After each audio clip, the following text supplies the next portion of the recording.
கர்த்தருடைய பரிசுத்த நாமத்திற்கு ஸ்தோத்திரம் உண்டாவதாக. இந்த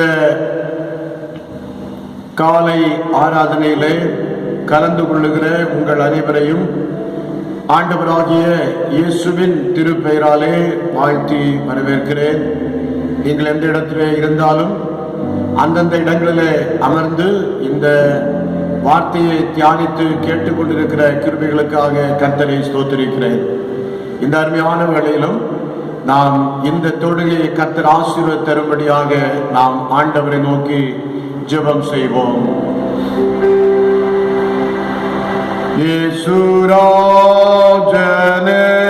திருவடிக்கு சரணம் சரணம் சரணம். ஆத்மநாதரின் மலரடிக்கு சரணம் சரணம் சரணம்.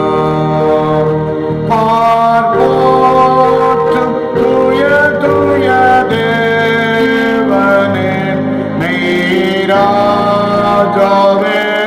எங்கள் நாதனின் பயம் நீக்கும் துணையாமானீரே. சரணம் சரணம் சரணம். இயேசுராஜனின் திருவடிக்கு சரணம் சரணம் சரணம். ஆத்மநாதரின் மலரடிக்கு சரணம் சரணம் சரணம்.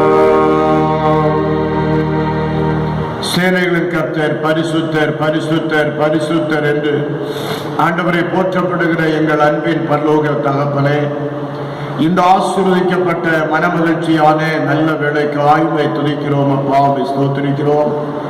கர்த்தாவே, இந்த நாளுக்கு ஆய்வுக்கு நன்றி சொல்லுகிறோம்.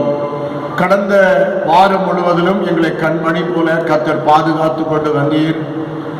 வந்ததும் மறைந்ததுமான எல்லாதுமான துன்பங்களுக்கும் எங்களை நீங்களாக்கி எங்களை பாதுகாத்து கொண்டு வந்தீர். அதற்காக உமக்கு நன்றி சொல்லுகிறோம். குறிப்பாக இந்த வாரத்திலே தகப்பனே, நாங்கள் கர்த்தருடைய சன்னிதானத்திலே கடந்து வரவும், கர்த்தருடைய வார்த்தையை நாங்கள் தியானிக்கவும், உம்முடைய வேத வசனங்களை நாங்கள் தியானித்து உம்முடைய திருப்பெயருக்கு சான்று பகரக்கூடிய பிள்ளைகளாய் காணப்படும்படியாகவும் தேவாதி தேவனாகிய ஆண்டவர் எங்களுக்கு அருள் புரிய வேண்டும் என்று நாங்கள் ஜெபிக்கின்றோம். ஆண்டவரே, இந்த காணொளி காட்சி மூலமாக ஊடகங்கள் வாயிலாக இந்த ஆண்டவரே வழிபாட்டிலே பங்கெடுக்கின்ற அத்தனை பேரையும் நீர் ஆசீர்வதித்தருள வேண்டும் என்று நாங்கள் ஜெபிக்கிறோம். இந்த ஆண்டவரே வழிபாட்டிலே தேவ பிரசன்னம் எங்களோடு கூட தங்கியிருக்கட்டும் என்று சொல்லி நாங்கள் ஜெபிக்கிறோம். தேவனுடைய கிருபையின் கரம் எங்களை ஆளுகை செய்யட்டும். ஆண்டவரை கடந்த நாட்களில் பார்க்கும்போது இந்த உலகத்தில் எங்களோடு கூட வாழ்ந்தவர்கள் எங்களோடு கூட இந்த நாட்களில் இல்லையப்பா. ஆனாலும் ஆண்டவரே, தேவரீர் ஆண்டவரே உடைய கிருபையாய் எங்களுக்கு இந்த சில நாட்களை கூட எங்களுக்கு கூட்டி தந்திருக்கிறீர். அதற்காக கோடான கோடி ஸ்தோத்திரங்களையும் துதிகளையும் நாங்கள் செலுத்துகிறோம். ஆண்டவரே, இந்த நாளில் நீர் எங்களுடைய ஆவி ஆத்தும சரீரத்திலே பாவம் குடிகொள்ளாதபடி நாங்கள் எங்களுடைய ஆவி ஆத்தும சரீரத்தை ஆண்டவரை பரிசுத்தமாய் காத்துக்கொள்ள எங்களை தாழ்த்தி உடைய திருச்சமூகத்திலே அர்ப்பணம் செய்கின்றோம்.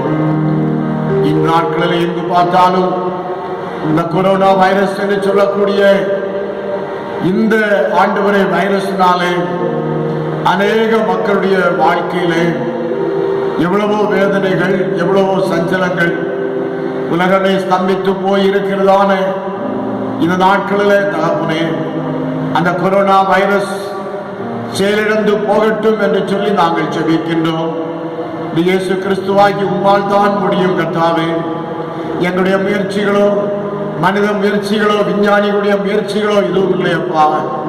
உம்முடைய முயற்சி தான், உம்மாலே தான் எல்லாம் கூடும் என்று சொல்லி நாங்கள் முழுமையாய் எங்களை தாழ்த்தி ஒப்புக் கொடுக்கிறோம். ஆண்டவரே, ஆண்டவரே, உண்மையின்றி எங்களுக்கு வேலை கதி ஒருவரும் இல்லையப்பா. ஆண்டவரே, நீரே எங்களுக்கு எல்லாவற்றுக்கும் எல்லாமாய் இருந்து எங்களை ஆளுகை செய்ய வேண்டும் என்று நாங்கள் ஜெபிக்கின்றோம். தொடர்ந்து தகப்பனே, இந்த வழிபாட்டில் தேவ பிரசன்னம் எங்களை ஆளுகை செய்யட்டும். எல்லாருடைய மனக்கண்களையும் இந்த வழிபாட்டில் கர்த்தர் திறந்தருளும். எல்லாருடைய இருதயமும் திறக்கப்பட உதவி செய்யும். ஈவியாளின் உள்ளத்தை திறந்த ஆண்டவர், ஆண்டவர் எல்லா மக்களுடைய உள்ளத்தையும் மனக்கண்களையும் ஆண்டவர் திறந்து இந்த வார்த்தை அவருடைய வாழ்க்கையிலே ஒரு கிரியை செய்யக்கூடியதாய் காணப்பட உதவி செய்யும். தொடர்ந்து எங்களை தாழ்த்துகிறோம், பெருமையாக்குகிறோம். கர்த்தருடைய திருச்சமூகத்திலே ஒப்பு கொடுத்து ஜெபிக்கிறோம். எங்கள் ஆண்டவரும் மீட்பரும் ஆகிய இயேசுவின் மூலம் வேண்டிக் கொள்கிறோம் நல்ல பிதாவே, ஆமென். நாம் யாவரும் இருக்கின்ற இடத்திலே இருந்து கொண்டே நமது பாடல் புத்தகத்திலே 103வது பாடலை நாம் பாடுவோம். நமது பாடல் புத்தகத்திலே 103வது பாடல். என் மீட்பர் உயிரோடு இருக்கையிலே எனக்கென்ன குறைவுண்டு நீ சொல் மனமே. என் மீட்பர் உயிரோடு இருக்கையிலே எனக்கென்ன குறைவுண்டு நீ சொல் மனமே. என் மீட்பர் உயிரோடு இருக்கையிலே எனக்கென்ன குறைவுண்டு நீ சொல் மனமே. என்னுயிர் மீட்கவே தன்னுயிர் கொடுத்தோர் என்னோடு இருக்கவே எழுந்திருந்தோர். என்னுயிர் மீட்கவே தன்னுயிர் கொடுத்தோர் என்னோடு இருக்கவே எழுந்திருந்தோர். விண்ணுலகுயர்ந்தோர் உன்னதம் சிறந்தோர் மித்திரனே சுக பத்திரமருளும் என் மீட்பருயிரோ இருக்கையிலே எனக்கென்ன குறைவுண்டு நீ சொல் மனமே. பாவமோ மரணமோ நரகமோ பேயோ பயந்து நடங்கிட ஜெயம் சிறந்தோர். பாவமோ மரணமோ நரகமோ பேயோ பயந்து நடங்கிட ஜெயம் சிறந்தோர். சாபமே தீர்த்தோர் சர்க்குருநாதன் சஞ்சலமெனிய நஞ்சமே மகிழாய் என் மீட்பருயிரோ இருக்கையிலே எனக்கென்ன குறைவுண்டு நீ சொல் மனமே. ஆசி செய்திடுவார் அருள்மிக அளிப்பார் அம்பரந்த நிலனக்காய் ஜெபிப்பார். ஆசி செய்திடுவார் அருள்மிக அளிப்பார் அம்பரந்த நிலனக்காய் ஜெபிப்பார். மோசமே மறைப்பார் முன்னமே நடப்பார் மோட்சவழி சத்தியம் வாசலுயிரனும் என் மீட்பருயிரோ இருக்கையிலே எனக்கென்ன குறைவுண்டு நீ சொல் மனமே. கவலைகள் தீர்ப்பார் கண்ணீர் துடைப்பார் கடைசி மட்டும் கைவிடாதிருப்பார். கவலைகள் தீர்ப்பார் கண்ணீர் துடைப்பார் கடைசி மட்டும் கைவிடாதிருப்பார். பாவமன்னிப்பளிப்பார், பாக்கியம் கொடுப்பார், பரம பதவியினுள் எந்தனை எடுப்பார். என் மீட்பருயிரோ இருக்கையிலே எனக்கென்ன குறை உண்டு நீ சொல் மனமே. என் மீட்பருயிரோ இருக்கையிலே எனக்கென்ன குறை உண்டு நீ சொல் மனமே.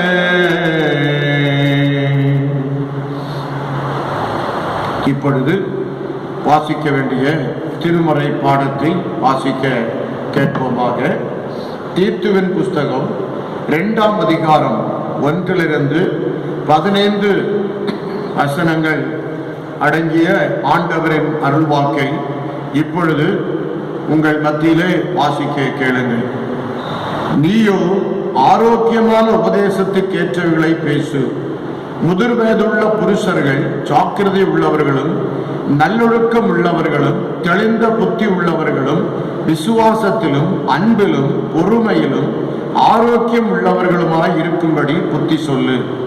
முதிர் வயதுள்ள ஸ்திரீகளும் அப்படியே பரிசுத்தத்துக்கேற்ற வேதமாய் நடக்கிறவர்களும் அவதூறு பண்ணாதவர்களும் மதுபானத்துக்கு அடிமைப்படாதவர்களுமாய் இருக்கவும், தேவ வசனம் தூஷிக்கப்படாதபடிக்கு பாலிய ஸ்திரீகள் தங்கள் புருஷரிடத்திலும் தங்கள் பிள்ளைகளிடத்திலும் அன்புள்ளவர்களும் தெளிந்த புத்தி உள்ளவர்களும் கற்புள்ளவர்களும் வீட்டில் தரித்திருக்கிறவர்களும் நல்லவர்களும் தங்கள் புருஷருக்கு கீழ்ப்படுகிறவர்களுமாய் இருக்கும்படி அவர்களுக்கு படிப்பிக்கத்தக்க நற்காரியங்களை போதிக்கிறவர்களுமாய் இருக்கவும் முதிர் வயதுள்ள ஸ்திரீகளுக்கு புத்தி சொல்லு. அப்படியே பாலிய புருஷரும் தெளிந்த புத்தி உள்ளவர்களாய் இருக்கவும் நீ புத்தி சொல்லி, நீயே எல்லாவற்றிலும் உன்னை நற்கிரியைகளுக்கு மாதிரியாக காண்பித்து, எதிரியானவன் உங்களை குறித்து பொல்லாங்கு சொல்லுகிறதற்கு ஒன்றுமில்லாமல் வெட்கப்படத்தக்கதாக உபதேசத்திலே விகற்பமில்லாதவனும் நல்லொழுக்கம் உள்ளவனும் குற்றம் பிடிக்கப்படாத ஆரோக்கியமான வசனத்தை பேசுவனுமாய் இருப்பாயாக. வேலைக்காரர் நம்முடைய இரட்சகராகிய தேவனுடைய உபதேசத்தை எல்லாவற்றிலும் அலங்கரிக்கத்தக்கதாக தங்கள் எஜமான்களுக்கு கீழ்ப்படிந்திருந்து எதிர்த்து பேசாமல் எல்லாவற்றிலும் பிரியமுண்டாக நடந்து கொள்ளவும், திருடாமல் இருந்து சகல விதத்திலும் நல்லுண்மையை கற்பிக்கவும் புத்தி சொல்லு. ஏனெனில் எல்லா மனுஷருக்கும் ரட்சிப்பை அளிக்கத்தக்க தேவ கிருபையானது பிரசன்னமாகி, நாம் அவபக்தியையும் லௌகீக இச்சைகளையும் வெறுத்து தெளிந்த புத்தியும் நீதியும் தேவ பக்தியும் உள்ளவர்களாய் இவ்வுலகத்திலே ஜீவனம் பண்ணி, நாம் நம்பியிருக்கிற ஆனந்த பாக்கியத்துக்கும் மகா தேவனும் நமது இரட்சகருமாகிய இயேசு கிறிஸ்துவனுடைய மகிமையின் பிரசன்னமாகுதலுக்கும் எதிர்பார்த்து கொண்டிருக்கும்படி நமக்கு போதிக்கிறது. அவர் நம்மை சகல அக்கிரமங்களினின்று மீட்டுக்கொண்டு தமக்குரிய சொந்த ஜனங்களாகவும் நற்கிரியைகளை செய்ய பக்தி வைராக்கியம் உள்ளவர்களாகவும் நம்மை சுத்திகரிக்கும்படி நமக்காக தம்மை தானே ஒப்பு கொடுத்தார். இவைகளை நீ பேசி போதித்து சகல அதிகாரத்தோடும் கடிந்து கொள். ஒருவனும் உன்னை அசட்டை பண்ண இடங்கூடாதிருப்பாயாக என்பது வாசிக்க வேண்டிய திருமுறை பாடம் வாசித்தாயிற்று. கிறிஸ்துவுக்கே மகிமை உண்டாவதாக. ஆமேன். இப்பொழுது கர்த்தருடைய வார்த்தையை நாம் தியானிக்க போகிறோம். ஒரு நிமிடம் கண்களை மூடி ஜெபிப்போம். ஹல்லேலூயா. உம்மை துதிக்கிறோம் துதிக்கிறோம் துதிக்கிறோம் துதிக்கிறோம் ஆண்டவரே. உன்னை அன்றி வேறே கதி ஒருவரில்லையே சுவாமி, தன்னையே பலியாயிந்த மன்னுயே ரட்சகனே. உன்னை அன்றி வேறே கதி ஒருவரில்லையே சுவாமி, தன்னையே பலியாயிந்த மன்னுய ரட்சகனே அன்னை தந்தை ஊற்ற சுற்றார் ஆறும் உதவுவாரோ அதிசயம் அனுவேல ஆசையன் இயேசு சுவாமி உன்னை அன்றி வேறு கேதி ஒருவரில்லையே சுவாமி தன்னையே பலியாயிந்த மன்னுய ரட்சகனே உன்னை அன்றி வேறு கேதி ஒருவரில்லையே சுவாமி தன்னையே பலியாயிந்த மன்னுய ரட்சகனே. அன்பின் ஆண்டவரே, அடியுடைய வாயின் வார்த்தைகளும் இருதயத்தின் தியானமும் கர்த்தருடைய சமூகத்திலே பிரியமாயிருப்பதாக. ஆமென், ஆமென். கிறிஸ்துவுக்குள் பிரியமான இறை மக்களே, தந்தை மைந்தன் தூயாவியாகிய திரியேக தேவனுடைய திருநாமத்திலே உங்களை வாழ்த்தி வரவேற்கிறேன். இந்த நாளில் நாம் சற்று நேரம் சிந்திக்கும்படியாக தெரிந்து கொள்ளப்பட்ட தலைப்பு சான்று பகர்வதே சீசத்துவம், டிசைபிள்ஷிப் அஸ் விட்னஸ் என்று சொல்லக்கூடிய இந்த தலைப்பிலே நாம் ஆண்டவருடைய வார்த்தையை இந்த நாளிலே நாம் தியானிக்க இருக்கின்றோம். அதற்கு ஆதாரமாக தெரிந்து கொள்ளப்பட்ட திருமறை வசனம் நாம் படிக்க கேட்ட தீத்துவின் புஸ்தகம் 2ஆம் அதிகாரம் 7ஆம் வசனம். நீயே எல்லாவற்றிலும் உன்னை நற்கிரியைகளுக்கு மாதிரியாக காண்பித்து, நீயே எல்லாவற்றிலும் உன்னை நற்கிரியைகளுக்கு மாதிரியாக காண்பித்து என்று இந்த இடத்துல அருமையான தீர்த்து சொல்லும் போது அருமையாக இங்கு சுட்டி காட்டுகிறதை நாம் இங்கு காண்கின்றோம். ஒரு அருமையான 3 நபர்கள் குருகுல கல்வி முறையில கல்வி கற்று தன்னுடைய குருவுக்கு நன்றாக கீழ்ப்படிந்து அடங்கி இருந்து அந்த கல்வியை கற்ற பிறகு அவர்கள் அந்த குருவுக்கு வணக்கம் செலுத்திவிட்டு, குருவுக்கு செலுத்த வேண்டிய மரியாதையை செலுத்திவிட்டு தங்கள் இல்லங்களுக்கு அவர்கள் திருப்பி அனுப்பி வைக்கப்படுகின்றார்கள். அந்த அனுப்பி வைக்கப்படுகிற போது ஓரிடத்துல அவர்கள் நடந்து சென்று கொண்டிருக்கின்றார்கள். அந்த 3 பேரும் நடந்து சென்று கொண்டிருக்கும் போது வழியில பலவிதமான முட்கள் பரப்பி போடப்பட்டிருந்தது. அந்த வழியில அவர்கள் தாண்டி செல்வதற்கு மிகுந்த சிரமமாக இருந்தது. என்ன செய்ய நடக்கிறது என்று சொன்னால், அவர்கள் அந்த முட்களை தாண்டித்தான் அந்த பக்கம் சென்றாக வேண்டும். என்ன செய்வது என்று தெரியாமல் யோசித்துக் கொண்டு அந்த 3 சீடர்களும் சிந்திக்க ஆரம்பித்தார்கள். முதல் சீடன் என்ன செய்கின்றான், அங்கு முள் குத்தி கொள்ள கூடாது என்று மெல்ல மெல்ல அவன் அடியெடுத்து வைத்து அறிவாளியை போல அங்கு கடந்து செல்லுகின்றான். 2வது சீடன் விளையாட்டு வீரனாக இருந்தபடினாலே அவன் தாவி குதித்து முள்ளை கடந்து அவன் சென்று விட்டான். 3வது சீடன் தான் தன்னுடைய கையில இருந்த மூட்டையை இறக்கி வைத்துவிட்டு அந்த முட்களை எல்லாம் அவன் எடுத்து அப்புறப்படுத்தி சுத்தம் செய்கின்றான். சுத்தம் செய்த போது சில முட்கள் அவருடைய கையிலே பட்டு உடம்பிலே பட்டு அதை கீறி கொண்டது. ஆனாலும் இந்த 3வது சீடன் என்ன செய்கின்றான், இந்த ஒரு பாடத்தை இவர்களுக்கு கற்றுக் கொடுக்கின்றான். அந்த 2 சீடர்களும், ஏன் நீ இப்படி கஷ்டப்படுகிறாய், நீ தாண்டி வர வந்துவிட வேண்டியது தானே என்று சொல்லி ஒரு கேள்வியையும் இவ்விடத்திலே கேட்கிறார்கள். இதற்கு இவன் என்ன பதில் சொல்லுகிறான் தெரியுமா? அவன் 2 சீடர்களை போலல்லாது இந்த இடத்துல இன்னும் பலர் தாண்டி செல்லக்கூடிய ஒரு இடம்.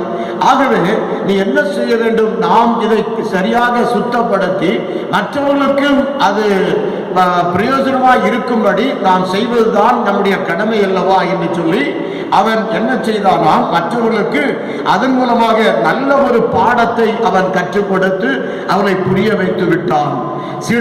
சீடத்துவம் என்று சொல்லும் போது அது எப்படிப்பட்டது என்று சொன்னால், அது அங்கு சாதாரணமாக தான் மட்டும் நன்றாயிருப்பது அல்ல, அங்கு மற்றவர்களையும் வாழ வைப்பது ஒரு உண்மையான ஒரு சீடத்துவம் என்று சொல்லி நாம் பார்க்கிறோம். தீத்துவின் புஸ்தகம் 2ஆம் அதிகாரத்தை நான் எடுத்துக்கொள்ளும் போது அங்கு 2ஆம் அதிகாரம் 1ஆம் வசனம், நீயோ ஆரோக்கியமான உபதேசத்துக்கு ஏற்றவைகளை பேசு, நீயோ ஆரோக்கியமான உபதேசத்துக்கு ஏற்றவைகளை பேசு என்று சொல்லுகிறார். இந்த கதை சம்பவத்திலே நாம் பார்க்கும்போது தான் மட்டும் அதை கடந்து சென்றால் போதாது என்று சொல்லி அவன் என்ன செய்கின்றான், மற்றவர்களுக்கும் அது ஒரு ஆரோக்கியமான ஒரு செயலை அவன் செய்தான். முட்களை எல்லாம் அப்புறப்படுத்தி அவன் மற்றவர்களுக்கும் அது நன்மை பயக்கும்படி அவன் செய்தான். பாருங்கள், 2ஆம் அதிகாரம் 7ஆம் வசனத்தை வாசிக்கும் போது, நீயே எல்லாவற்றிலும் உன்னை நற்கிரியைகளுக்கு மாதிரியாக காண்பித்து, இந்த கதை சம்பவத்திலே வரும்போது அவன் நற்கிரியை செய்யக்கூடிய 3வது இந்த சீடன் காணப்பட்டான். 2:15 வாசிக்கும் போது, இவைகளை நீ பேசி போதித்து சகல அதிகாரத்தோடும் கடிந்து கொள், ஒருவரும் உன்னை அசட்டை பண்ண இடம் கூடாதிருப்பாயாக என்று அவர் அங்கு சுட்டி காட்டுகின்றார். அருமையானவர்களே, உண்மையான சீடராக வாழ்ந்து நீ சான்று பகரும் போது அல்லது சாட்சி பகரும் போது அங்கு ஆண்டவருக்கு நேராய் அநேகர் நடத்தப்படலாம் என்பதிலே எந்த விதமான ஒரு சந்தேகமும் இல்லை. அந்த கிரேத்தா தீவினர் மத்தியிலே உழைப்பது சுலபமல்ல என்பதை அறிந்த பவுலடியார் தீத்துவிடம் சொல்லும் போது, நீ அந்த மக்கள் மத்தியிலே அவர்கள் ஓயா பொய்யராக இருக்கின்றார்களே அந்த தீவார், ஆகவே அவர்கள் மத்தியிலே நீ உழைக்கும் போது நற்குணம் இல்லாதவனாய் நீ வாழ்ந்தாயானால் அந்தவர்கள் மதிக்க மாட்டார்கள். நீ உன்னை நற்குலசாலியாக அவர்களுக்கு முன்பாக நீ சாட்சி பகர வேண்டும் என்று சொல்லி பவுல் தீத்துவுக்கு சொல்லும் போது அங்கு அருமையாக சொல்லுகின்றான். அருமையானவர்களே, இந்த சீடத்துவத்தின் சாரத்தை நீ பிரதிபலிக்க வேண்டும் என்பதுதான் கடவுளுடைய வார்த்தையாக இருக்கின்றது. ஒருவேளை சபையிலே ஒரு மூப்பராக இருக்கலாம், திருச்சபையிலே ஒரு விசுவாசியாக இருக்கலாம், இல்லை என்று சொன்னால் எந்த ஒரு நிலைமையிலும் இருக்கலாம். ஆனால் ஆண்டவராகிய இயேசுவை நீ சீடராக பின்பற்றுகிற அவருடைய சீடராக இருக்கின்ற நீ எப்படி என்று சொன்னால் நீ சாட்சி பகர வேண்டும்.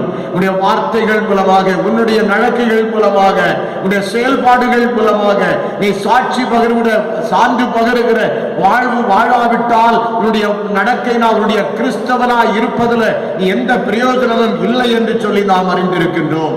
அருமையானவர்களே, எப்படி நாம் சாட்சி பகிர வேண்டும் என்பதை குறித்து ஒரு 3 காரியங்களை நாம் சுருக்கமாக இப்பொழுது தியானிக்க போகின்றோம்.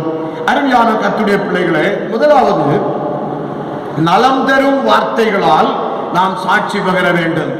நம்முடைய வார்த்தைகள் நலம் தரக்கூடியவர்களாய் இருக்க வேண்டும்.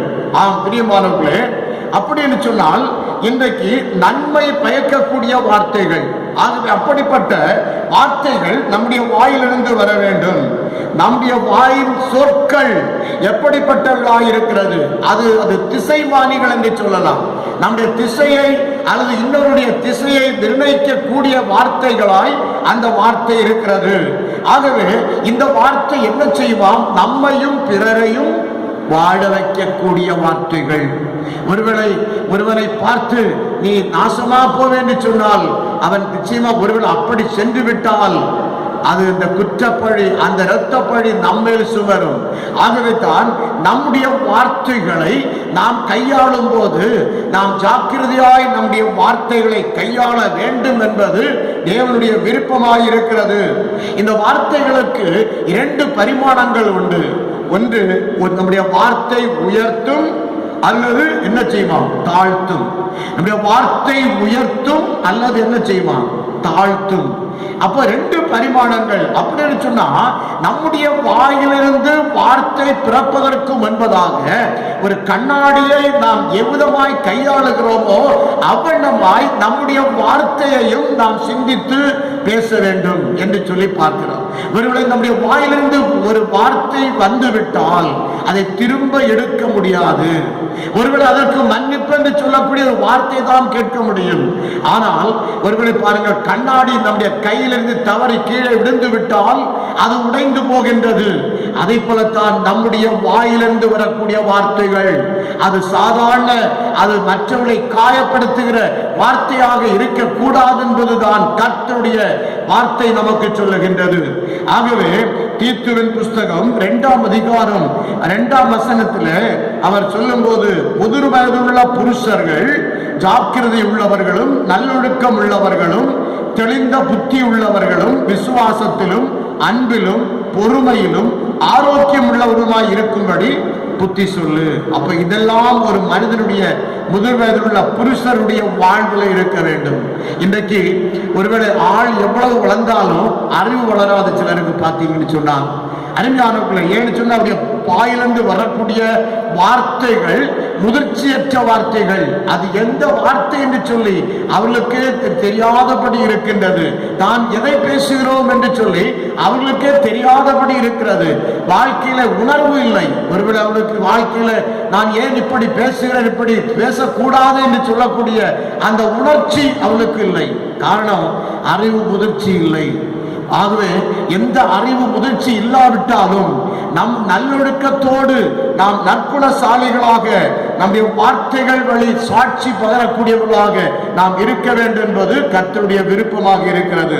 2ஆம் அதிகாரம் 3ஆம் வசனத்தில் சொல்லும் போது, முதிர் வயதுள்ள ஸ்திரீகளும் அப்படியே பரிசுத்தத்துக்கு ஏற்ற விதமாய் நடக்கிறவர்களும் அவதூறு பண்ணாதவர்களும் மதுபானத்துக்கு அடிமைப்படாதவர்களுமாய் இருக்கவும் என்று சொல்லப்படுகிறது.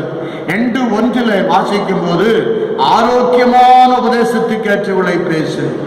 ஆரோக்கியமான உபதேசம் அப்படின்னு சொல்லும் போது அது சாதாரணமான ஒரு ஆரோக்கியமான ஒரு வார்த்தை அப்படின்னு சொன்னா, அந்த வார்த்தையினாலே மற்றவர்களுக்கு பலன் கிடைக்க வேண்டும்.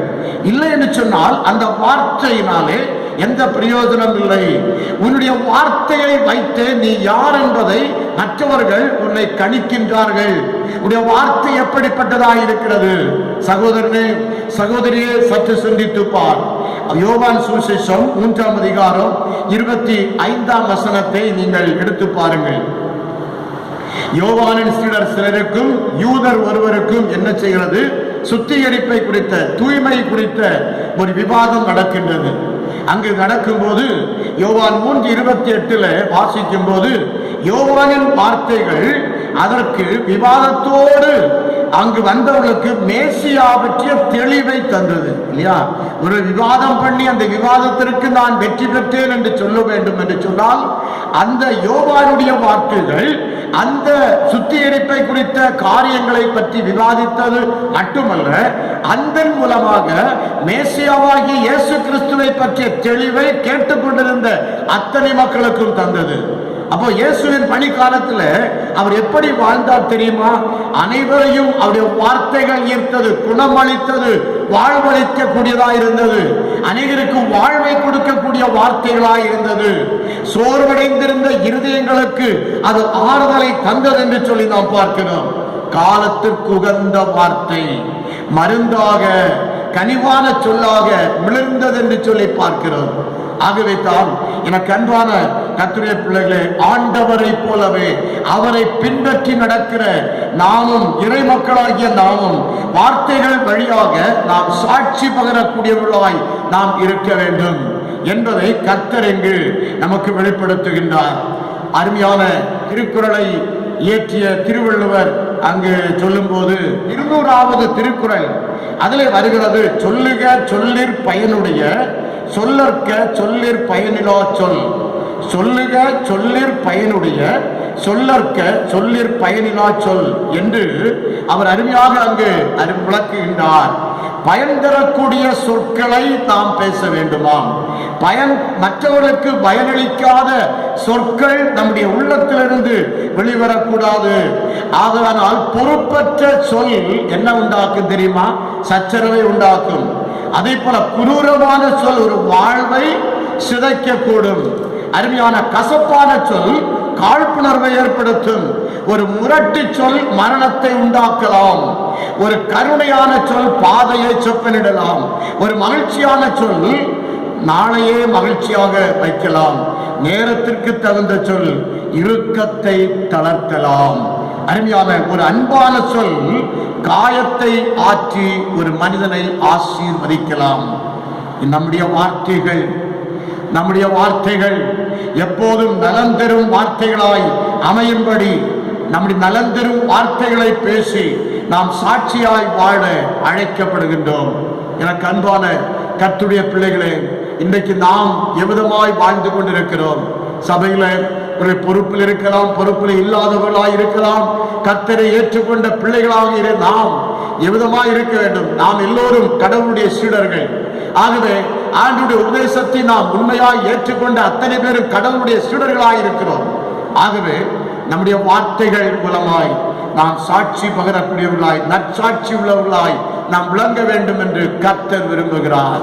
இரண்டாவது, ஆண்டவர் சொல்லுகின்றார், நற்செயல்கள் வழி சான்று பகர வேண்டும். நற்செயல்கள், முதலாவது வார்த்தைகள் மூலமாக நாம் சாட்சி பகர வேண்டும். இரண்டாவது, ஆண்டவர் நற்செயல்கள் வாயிலாக, அங்கு சொல் இங்கு செயல். அப்போ நல்ல செயல்கள் மூலமாக நாம் சான்று பகர வேண்டும். ஆண்டவருடைய ரசிகர்களாக நாம் இல்லை, ஆண்டவருடைய சீடராக வாழ வேண்டும். இன்றைக்கு அநேகர் என்ன செய்வாங்கன்னு சொன்னா, பிரசங்கத்தை ரசிப்பாங்க. ரசிக்கிறது அல்ல, ருசிக்க வேண்டும். ரசிப்பது அல்ல, ருசிக்க வேண்டும். அதுதான் முக்கியம். கர்த்தருடைய வார்த்தையை ருசித்து பார்க்க வேண்டும். நம்முடைய வாழ்க்கையில அது ருசியை கொடுக்கிறதாக இருக்க வேண்டும். அதைத்தான் கர்த்தர் இங்கு நம்மிடத்தில் எதிர்பார்க்கிறார்.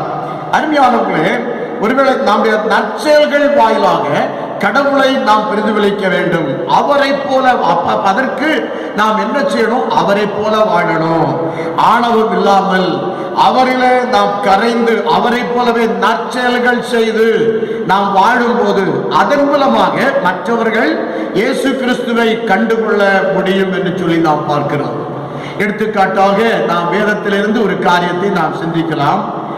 தீர்க்கதரிசியாகிய எலியா பரலோகத்திற்கு எடுத்துக் கொள்ளப்பட்ட பின்பு எலியாவிடமிருந்து விழுந்த போர்வை எடுத்து எலிசா பயன்படுத்தி என்ன செய்கின்றான்? நற்செயல் செய்கின்றான். யோர்தானின் தண்ணீரை அடிக்கின்றான். எலியாவும் யோர்தான் சால்வையினாலே அந்த தண்ணீரை அடித்த போது யோர்தானின் தண்ணீர் இரண்டாக பிரிந்தது. அதே செயலை அவரிடத்திலிருந்து விழுந்த அதே சால்வையை பயன்படுத்தி எலிசாவும் செய்கின்றான் என்று சொல்லி நாம் பார்க்கிறோம். 2 ராஜாக்கள் 2ஆம் அதிகாரம் 14ஆம் வசனம். எலிசாவும் போர்வையினால் தண்ணீரை அடித்தார். இப்படி அடித்தவுடன் தண்ணீர் 2ஆக பிரிந்தது. எனக்கு அன்பான கர்த்தருடைய பிள்ளைகளே, எரிகோவில் இருந்த தீர்க்கதரிசிகள் குழுவினர் பார்க்கும்போது கண் முன்னால் நிகழ்ந்தவற்றை அங்கு கண்டு எலியாவின் ஆவி எலிசாவின் மேல் இறங்கி இருக்கிறதோ என்று சொல்லி அங்கு அவர் முன் தரையிலே விழுந்து அந்த எலிசாவை வணங்கினார்கள். 2 ராஜாக்கள் 2ஆம் அதிகாரம் 15ஆம் வசனம். எலியாவை போல நற்செயல்கள் வழியாக நாம் ஆண்டவரை பிரதிபலிக்கக்கூடியவர்களாய், நாம் சற்சாட்சி உள்ளவர்களாய், நற்சான்றாளர்களாய் நாம் வாழ வேண்டும் என்பது கர்த்தருடைய விருப்பமாக இருக்கின்றது. தூய பவுல் தீத்துவுக்கு எழுதும் போது 1ஆம் அதிகாரம் 12ஆம் வசனம். தீத்து 1:12. கிரேத்தா தீவார் ஓயா பொய்யர், துஷ்ட மிருகங்கள், பெருவயிற்று சோம்பேறிகள் என்று அவர்களில் ஒருவராகிய அவர்கள் தீர்க்கதரிசியானவனே சொல்லி இருக்கின்றான் என்று அங்கு கிரேத்தா தீவாரை பற்றி, அந்த இடத்திலே வாழ்கின்ற மக்களை பற்றி அங்கு சொல்லப்பட்டிருக்கின்ற ஒரு சாட்சியை நாம் அங்கு பார்க்க முடிகிறது. அவர்கள் ஓயா பொய்யர், துஷ்ட மிருகங்கள், பெருவயிற்று சோம்பேறிகள் என்று சொல்லி அங்கு அவர்களை பற்றி சொல்லப்பட்டிருக்கின்றது.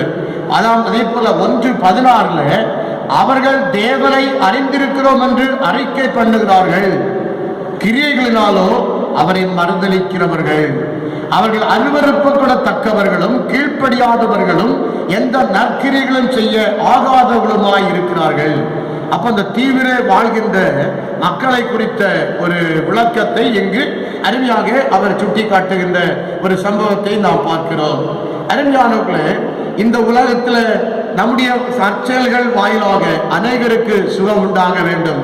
இந்த உலகத்தில் நாம் வாழ்வது ஒரு முறை, இந்த உலகத்தில் நாம் வலம் வருவது ஒரு முறை தான்.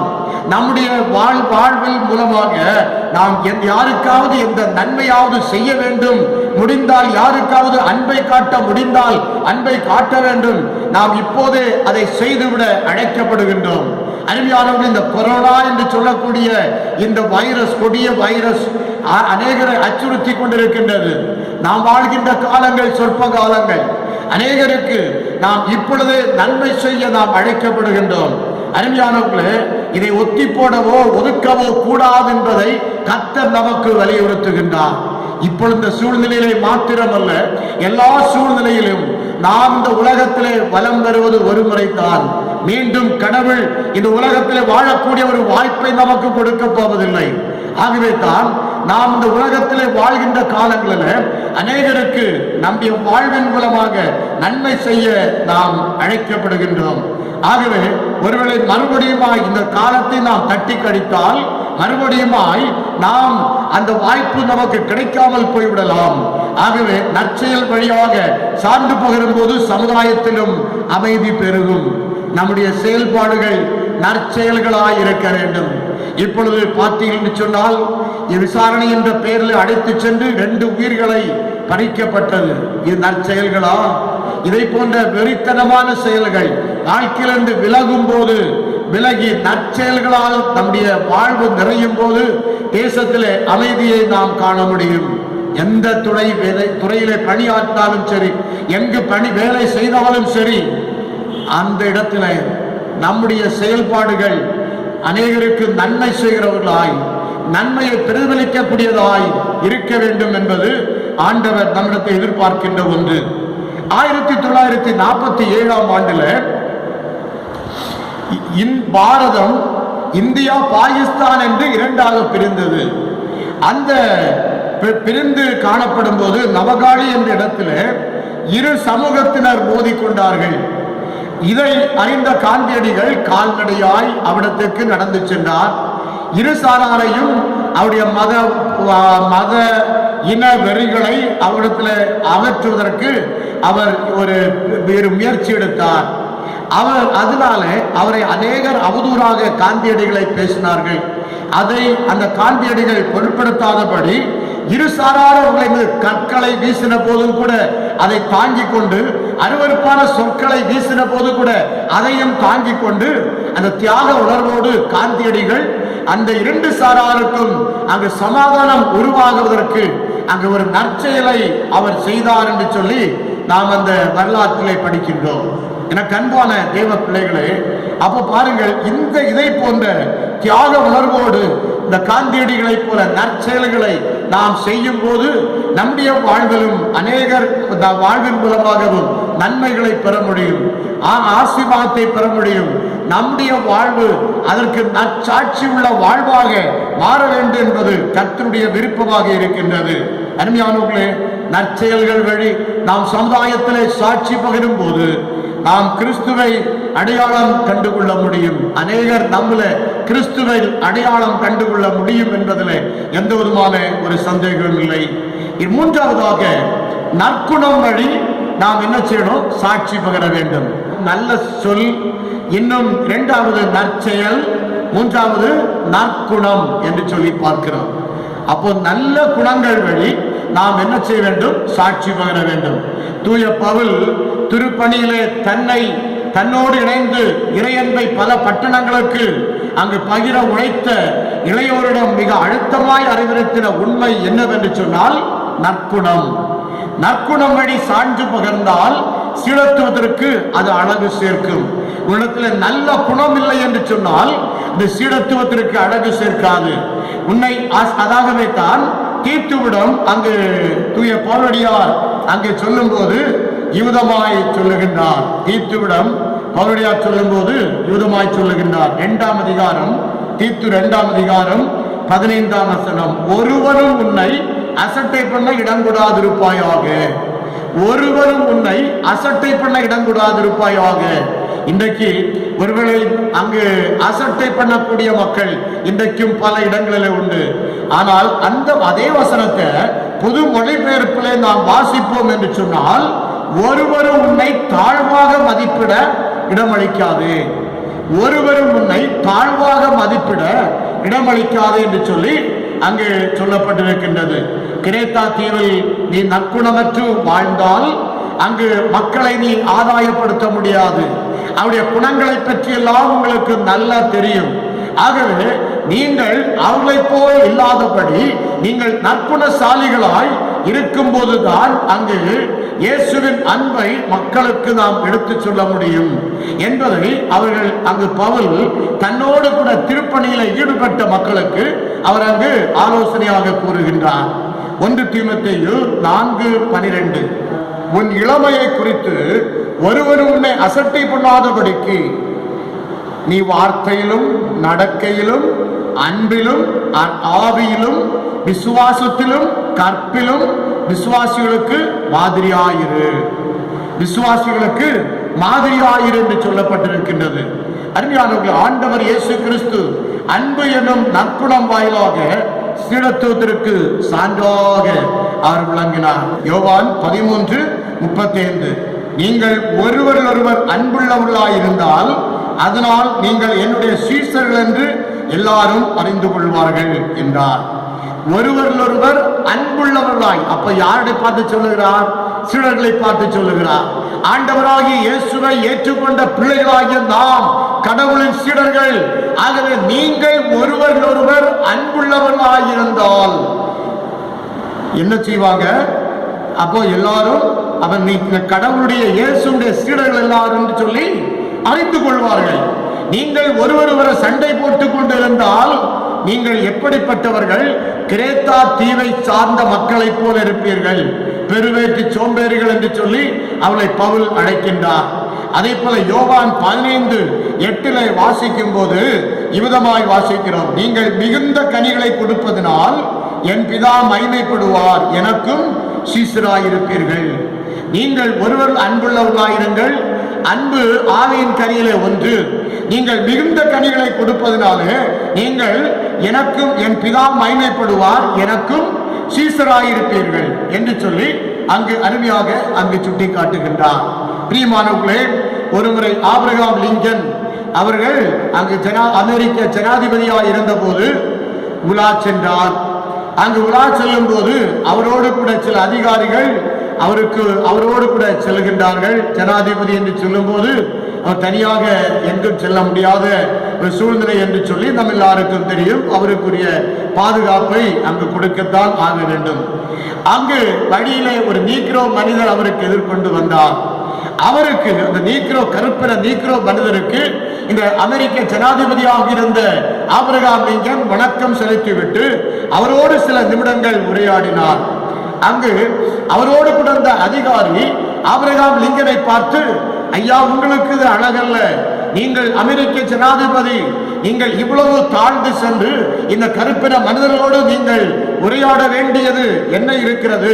அது சாதாரண ஒரு நீக்ரோ மனிதன் தானே என்று சொல்லி அவரோடு வந்த அந்த அதிகாரி சொல்லும் போது அவருக்கு அந்த லிங்கன் பதில் சொல்லுகின்றார், கடவுள் எல்லோரையும் நேசிக்கிறார். நாம் எல்லோரும் கடவுளின் குழந்தைகளாக இருக்கிறோம். நாம் யாரையும் அவருடைய அன்பிலிருந்து ஒதுக்கிவிட முடியாது என்று சொல்லி, நான் உன்னை நேசிப்பது போல இந்த நீக்ரோ மனிதனையும் நேசிக்கிறேன் என்று சொல்லி அவர் சொல்லுகின்றார். எனக்கு அன்பான தேவ பிள்ளைகளே, கடவுளின் பிள்ளைகளாகிய நாம் நமக்கு கற்றுத்தந்த நற்குணங்கள் வழி நாம் சாட்சி பகர அழைக்கப்படுகின்றோம். எனக்கு அன்பானவர்களே, நம்முடைய சொல், நம்முடைய செயல்கள், நம்முடைய நற்குணங்கள் வாயிலாக நாம் சாட்சியாய் வாழ நாம் அழைக்கப்படுவோம். அதுவே உண்மையான சீசத்துவம் என்று சொல்லி கடவுள் நமக்கு இங்கு அருமையாக சுட்டி காட்டுகின்றார். லூக்கா 24:48. நீங்கள் இவைகளுக்கு சாட்சிகளாய் இருக்கிறீர்கள். இதற்கு ஆண்டவராகிய இயேசு கிறிஸ்துவின் உயிர்த்தெழுதலுக்கு நீங்கள் சாட்சிகளாய் இருக்கிறீர்கள் என்று அவர் சொல்லுகின்றார். யோவான் 3:30 அவர் சொல்லுகிறார், அவர் பெருகவும் நான் சிறுகவும் வேண்டும் என்ற சிந்தையுடன் நாம் வாழ வேண்டும் என்று சொல்லி அவர் விரும்புகின்றார். எனக்கு அன்பான கர்த்தருடைய பிள்ளைகளே, உண்மையான சீசத்துவம் என்று சொல்ல நாம் நம்முடைய சொல், நம்முடைய நற்செயல், நம்முடைய நற்குணங்கள் வாயிலாக நாம் சாட்சியாய் வாழ்வதுதான் உண்மையான சீசத்துவம் என்பதனை நாம் அறிந்து கொள்ள வேண்டும். அறிந்து இந்த உலகத்திலே நற்சாட்சிகளாய் வாழ்வோம். தேவன் தாமே நம் ஒவ்வொருவரையும் நற்சாட்சி உள்ள பிள்ளைகளாய் வாழ நம்மை ஆண்டவர் அப்படிப்பட்ட சிந்தைகளை நமக்கு தருவாராக. ஆமேன், ஆமேன். கிறிஸ்துவுக்குள் பிரியமானவர்களே, இந்த நாட்களிலே எங்கு பார்த்தாலும் மக்கள் அச்சத்திலே வாழ்ந்து கொண்டிருக்கின்றார்கள். ஆகவே அவருடைய அச்ச உணர்வை நீங்கி அவர்கள் சுகமாய் வாழ்ந்திருக்க ஆண்டவர் அவர்களுக்கு உதவி செய்யட்டும். அதற்காக நீங்கள் உங்கள் ஜெபங்களையும் ஜெபித்துக் கொள்ளுங்கள். நாங்களும் உங்களுக்காக ஊக்கமாய் ஜெபிக்கின்றோம். ஆகவே தயவுசெய்து நீங்கள் ஜெபிக்க மறவாதீர்கள். கடவுள் மேல் வைக்கின்ற விசுவாசத்திலே நீங்கள் உறுதியாய் தரித்திருங்கள். இப்பொழுது நாம் யாவரும் இருக்கின்ற இடத்துல இருந்தவாறே நம்முடைய பாடல் புத்தகத்திலே 247வது பாடலின் பல்லவி அனுப்பல்லவி முதலாம் கடைசி சரணங்களை மாத்திரம் நாம் இப்பொழுது பாடுவோம். தேவனே நான் உமதண்டையில் இன்னும் நெருங்கி சேர்வதே என் ஆவல் பூமியில். தேவனே நான் உமதண்டையில் இன்னும் நெருங்கி சேர்வதே ஆவல் பூமியில். மாவலிய கோரமாக வன் சிலுவை மீதினில் நான் கோவை தொங்க நேரிடினும் ஆவலாய்வும் மண்டை சேர்வேன். தேவனே நான் உமதண்டையில் இன்னும் நெருங்கி சேர்வதே என் ஆவல் பூமியில். யாக்கோபை போல் போகும் பாதையில் பொழுது பாட்டு ராவில் ஏறு வந்து மூடிட தூக்கத்தால் நான் கல்லில் சாய்ந்து தூங்கினாலும் என் கனவில் நோக்கியும்மை கீட்டி சேர்வேன். வாக்கடங்கா வல்லநாதா தேவனே நான் உமதண்டையில் இன்னும் நெருங்கி சேர்வதே என் ஆவல் பூமியில். ஆனந்தமாம் சேட்டை வீரித்து பாரவசமாய் ஆகாயத்தில் ஏறி போயினோம். வானமண்டலங்கடந்து மறந்து சென்றிடினும் அகிபுரு காலத்திலும் நான் அருவியும்மை கேட்டு சேர்வேன். தேவனே நான் உமதண்டையில் இன்னும் நெருங்கி சேர்வதே என் ஆவல் பூமியில். ஜெபிப்போமாக.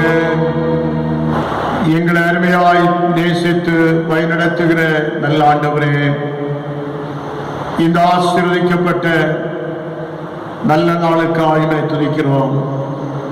கர்த்தருடைய சன்னிதானத்திலே நாங்கள் கடந்து வந்து வேத வசனங்களை தியானிக்கும்படியாக தகப்பனே நீ தந்த எல்லா கிருபைகளுக்காக உமக்கு ஸ்தோத்திரம் செலுத்துகிறோம், நன்றி சொல்லுகிறோம்.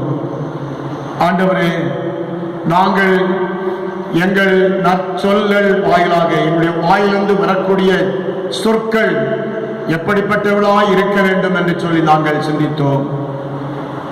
ஆண்டவரே, நல்ல பக்தி விருத்திக்கு ஏதுவான சொற்களையே நாங்கள் பேசி எங்களுடைய வாழ்க்கையில எங்களை கேட்கின்ற அத்தனை மக்களும் ஆண்டவராகிய இயேசுவின் சீடர்கள் இவர்கள் என்று சொல்லக்கூடிய அளவுக்கு, சாட்சி பகரக்கூடிய அளவுக்கு எங்களுடைய சொற்கள் எங்களுடைய வார்த்தைகள் காணப்பட கர்த்தர் எங்களுக்கு கிருபை தாரும். எங்கள் செயல்பாடுகளில் ஆண்டவரே நாங்கள் நல் செயல்களை செய்யக்கூடியவர்களாக இருக்க வேண்டும். இயேசு கிறிஸ்து எவ்விதமாய் தன்னுடைய செயல்கள் நற்செயல்களாய் இருந்து தன்னை நிந்தித்தவர்களுக்கு தன்னை துன்பப்படுத்தினவர்களுக்கும் நற்செயல்களை ஆண்டவர் செய்திருக்கின்றார். அதே போல எங்களுடைய வாழ்க்கையில நற்குணங்கள் வாயிலாக நாங்கள் சாட்சி பகிர அழைக்கப்பட்டிருக்கின்றோம். ஆண்டவரே, இயேசு கிறிஸ்துவை போல நற்குணங்களை கொண்டவர்களாய், இந்த ஆபிரகாம் லிங்கனை போல நற்குணங்களை கொண்டவர்களாய் நாங்கள் முதலாவது அந்த சிந்தித்த அந்த சீசத்துவத்திற்கு சான்றாக ஆண்டவரே இந்த வழியிலே பரப்பப்பட்ட முட்களை ஆண்டவர் இந்த மூன்றாவது அந்த மனிதன் அதை சரியாக அந்த முட்களை எல்லாம் அப்புறப்படுத்தி சீசத்துவத்திற்கு ஒரு சான்றாக விளங்கினானோ, அதே போல எங்களுடைய வாழ்க்கையிலும் நாங்கள் நற்குணசாலிகளாய் நாங்கள் சீனத்துவத்திற்கு சான்றாக விளங்க எங்களுக்கு கிருபை தர வேண்டும் என்று நாங்கள் ஜெபிக்கின்றோம். இந்த ஆபிரகாம் லிங்கனை போல நாங்கள் நற்குணசாலிகளாய் காணப்பட கர்த்தர் எங்களுக்கு கிருபை தாரும். விசேஷமாய் ஆண்டவரே, நாளிலே இந்த செய்தியின்படி நாங்கள் அனைவரும் எங்கள் வாழ்நாள் முழுவதிலும் இயேசுவை சீசத்துவதற்கு சான்றாக விளங்கத்தக்கதாக ஆண்டவர் தாமே எங்கள் ஒவ்வொருவருக்கும் அருள் புரிய வேண்டும் என்று நாங்கள் ஜெபிக்கின்றோம். எங்களிலே காணப்பட்ட குற்றங்கள் குறைவுகள் எல்லாவற்றையும் மன்னியும். விசேஷமாக ஆண்டவரே, இந்த நாட்களிலே ஆண்டவர் இந்த கொரோனா தொற்று ஆண்டவரை எங்கள் திருச்சபையின் பிள்ளைகள் ஒருவரையும் தாக்காதபடி கர்த்தர் வேலடைத்து ஒவ்வொருவரையும் பாதுகாத்துக் கொள்ள வேண்டும் என்று நாங்கள் ஜெபிக்கிறோம். ஆண்டவரே, கர்த்தாவே, எல்லா மக்களையும் பாதுகாத்துக் கொள்ளும், எல்லா மக்களுக்கும் சமாதானத்தை தாரும். முதிர் வயதில் இருக்கிறவர்களை கர்த்தர் ஆசீர்வதித்தருளும். முதிர் வயதில் இருக்கின்ற ஒவ்வொரு பிள்ளைகளையும் கர்த்தர் சந்திப்பீராக. அவர்களுக்கு எந்த சூழ்நிலையிலும் ஆண்டவரை இந்த தொற்று அணுகாதபடி கர்த்தர் அவர்களை வேலடைத்து பாதுகாத்துக் கொள்ளும். இந்த வார்த்தை அனுப்பியவர்களை பாதுகாத்துக் கொள்ளும். இந்த வார்த்தை அவர்களுக்குள்ளே வாசம் பண்ணட்டும் என்று சொல்லி நாங்கள் ஜெபிக்கின்றோம். விசேஷமாக அருமையான முதிர் வயதிலே காணப்படுகின்ற ஒவ்வொரு பிள்ளைகளையும் ஆண்டவர் ஆசீர்வதித்தருளும். ஒவ்வொரு பிள்ளைகளுக்கும் கர்த்தர் சமாதானத்தையும் சந்தோஷத்தையும் மன அமைதியையும் தந்து நீர் பாதுகாத்தருள வேண்டும் என்று நாங்கள் ஜெபிக்கின்றோம். அப்பா ஆண்டவருடைய குடும்பங்கள் எல்லா சூழ்நிலையிலும் ஆண்டவருக்கு நற்சாட்சி உள்ள குடும்பங்களாய் வாழத்தக்கதாக கர்த்தர் கிருபை தாரும். ஆண்டவரே, இன்னும் திருமணத்திற்காக காத்துக் கொண்டிருக்கிற பிள்ளைகள், இந்த கொரோனா தொற்று உலகம் முழுவதிலும் பரவி கொண்டிருக்கிறபடினாலே ஆண்டவரை எப்படி நடத்துவது என்று சொல்லி இவர்களை எதிர்பார்த்து காத்துக் கொண்டிருக்கின்ற அன்பு பிள்ளைகளுக்காக அவருடைய குடும்பங்களுக்காக ஜெபிக்கின்றோம். அதே போல ஆண்டவர் நல்ல ஒரு சுகமான ஒரு சூழ்நிலையை கர்த்தர் உருவாக்கி தாரும். ஆண்டவரை பிரசவத்திற்காக காத்துக் கொண்டிருக்கிற பிள்ளைகளுக்காக நாங்கள் வேண்டிக் கொள்கின்றோம். ஆண்டவர் ஒவ்வொருவருக்கும் நல்ல சுக பிரசவத்தை தாரும். குழந்தை செல்வத்திற்காக காத்துக் கொண்டிருக்கிற பிள்ளைகளுக்கு நல்ல குழந்தை செல்வத்தை தாரும். அதே போல ஆண்டவரே, இன்னும் உலகமெங்கும் கர்த்தருடைய பிள்ளைகளுடைய வாழ்விலை தகப்பனே ஒரு ஆண்டவரே பலவீனமோ ஒரு துன்பங்களோ அணுகாதபடி கர்த்தர் வேலடைத்து பாதுகாத்துக் கொள்ள வேண்டும் என்று நாங்கள் ஜெபிக்கிறோம். கர்த்தரை நம்பி இருக்கிற உடைய பிள்ளைகள் ஒருபோதும் வெட்கப்பட்டு போகாதபடி கர்த்தர் அவர்களை ஆசீர்வதிப்பீராக, பலப்படுத்துவீராக, தேவ மகிமையினால் ஆண்டவர் நிறைத்தருளுவீராக என்று சொல்லி நாங்கள் ஜெபிக்கின்றோம். ஆண்டவரே, இந்த நாளிலே தகப்பனே, இந்த காணொலி காட்சி மூலமாக ஊடகங்கள் வாயிலாக ஆண்டவரே இந்த தொழுகையிலே பங்கெடுக்கிற அத்தனை பேரையும் ஆண்டவர் ஆசீர்வதித்தருளும். அபரிமிதமான ஆசீர்வாதங்கள் நம்முடைய வாழ்க்கையிலே உண்டாகட்டும் என்று சொல்லி நாங்கள் ஜெபிக்கின்றோம். நற்சான்றாளர்களாய் விளங்கட்டும், நற்சாட்சி உள்ளவர்களாய் விளங்கட்டும் என்று சொல்லி இந்த பொற்பாதம் பணிந்து கெஞ்சி மன்றாடுகிறோம். ஆண்டவரே, இன்னும் தகப்பனே, எத்தனையோ பேர் தங்களுக்கு அருமையானவர்களை இழந்து தவித்துக் கொண்டு இருக்கின்றார்கள், வேதனையோடு கூட இருக்கிறார்கள், கண்ணீரோடு கூட இருக்கிறார்கள். சுவாமி ஆண்டவரே, அவளையும் கர்த்தர் சாட்சியாக நிறுத்தும், சாட்சியாக நிறுத்தும் என்று சொல்லி ஜெபிக்கிறோம். ஆண்டவரே, அந்த சாத்தான் குலத்திலே உயிரிழந்த ஆண்டவரே தகப்பனும் அவருடைய மகனும் ஆண்டவரே எவ்வளவோ தகப்பனை கொடூரமாக அடித்துக் கொல்லப்பட்டிருக்கிறார்கள். சுவாமி தகப்பனே, அந்த விட்டு சென்ற அவருடைய மனைவி மற்றும் அந்த சகோதரிகளுக்கு கர்த்தர் ஆறுதலாயிருந்து ஆறுதலையும் தேறுதலையும் தந்து நீ பாதுகாத்தருள வேண்டும் என்று நாங்கள் ஜெபிக்கிறோம். நீர் அவர்களுக்கு ஆறுதல் ஆண்டவரே, நீர் அவர்களுக்கு தேறுதலை தாரும் என்று சொல்லி நாங்கள் ஜெபிக்கின்றோம். அதே போல ஆண்டவரை கொரோனாவிலே தொற்றினாலே மரித்து போகின்ற ஒவ்வொரு ஆண்டவரை பிள்ளைகளுக்கும் அவர் விட்டு செல்லுகின்ற குடும்பங்களை கர்த்தர் ஆட்சி தேற்றிக் கொள்ளும், அரவணைத்துக் கொள்ளும் என்று சொல்லி நாங்கள் ஜெபிக்கின்றோம். ஆண்டவரே, இன்னும் தகப்பனே, யார் யார் எங்களுக்காக செவிங்கள் என்று கேட்டுக்கொண்டிருக்க அத்தனை பிள்ளைகளுக்காக செவிக்கிறோம். எல்லா பலவீனங்கள் மத்தியில் அவளுக்கு பலத்தை தாரும் என்று சொல்லி ஜெபிக்கிறோம்.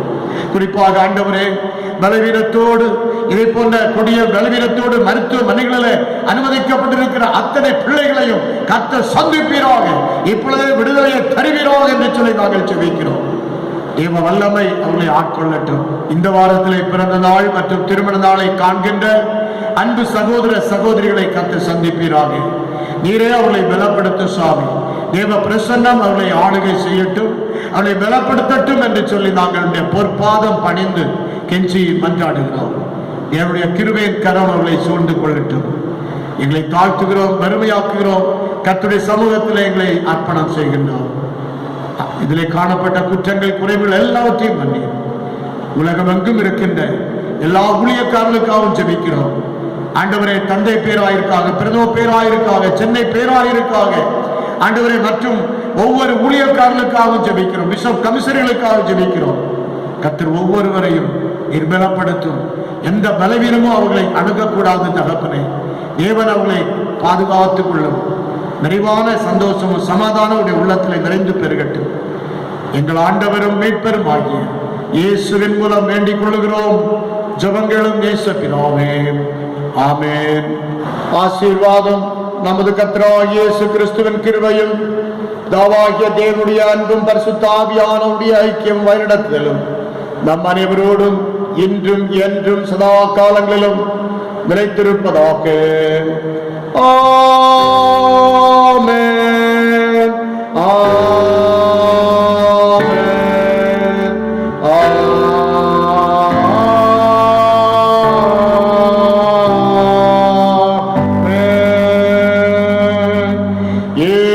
இயேசுவை திருச்சபையாக நாச்சேது நல்கிடவும் போர் பிதாக்கள் சத்தியத்தில் என்றுமே நிலைத்திடவும் தேவ ஆசீர்வாதத்தோடு ஆடியாரை ஆனப்போம்.